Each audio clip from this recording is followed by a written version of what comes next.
Hi everyone, thanks for watching my YouTube contents. I'm Sangwoo Kim.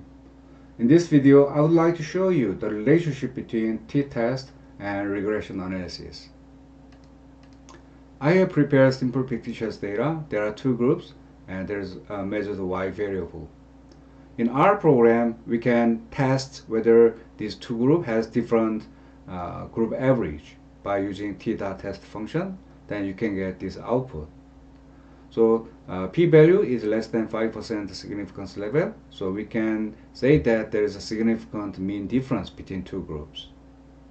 Let me show you how to do t-test in Excel. First, so go to Data tab and select Data Analysis and choose t-test assuming equal variances or unequal variances. In this case, let me choose equal variance here. And for variable first range, yellow cells, and second range, select green cells, and let's see the result here. Okay, so as you can see, there is a t-statistic and p-value here, same as our output. Okay. Then let's see, before doing regression analysis, let's see the relationship between group and y variable by scatter plot. Go to inserts and select the scatter plot here. Right.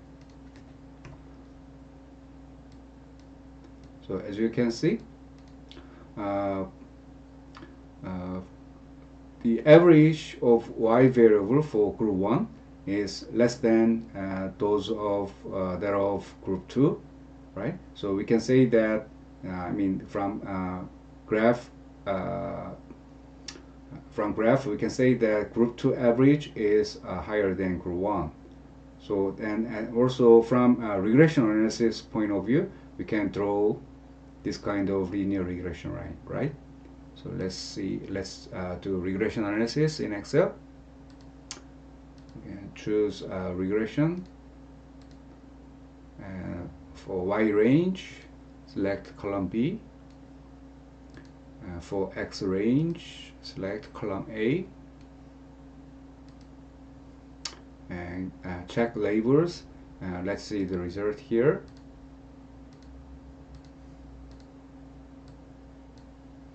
Alright, so as you can see, in terms of beta 1 group, you can see this value.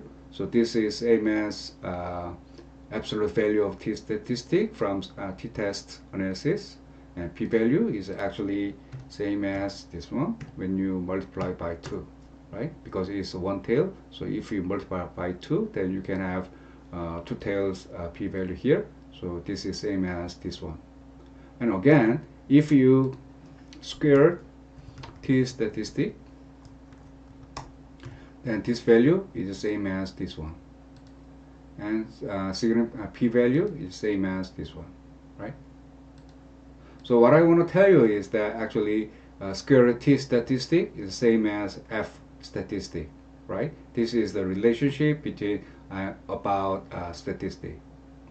And because in a t-test, we were able to reject null hypothesis. So it means that from a regression analysis point of view, we can say that there is a significant slope, right? So it means that group 1, group 2 has different group average from statistical analysis point of view. That's the relationship between t-test and regression analysis. I hope it was useful to understand the relationship between t-test and regression analysis. Please click like and subscribe if it was useful for you. Thank you.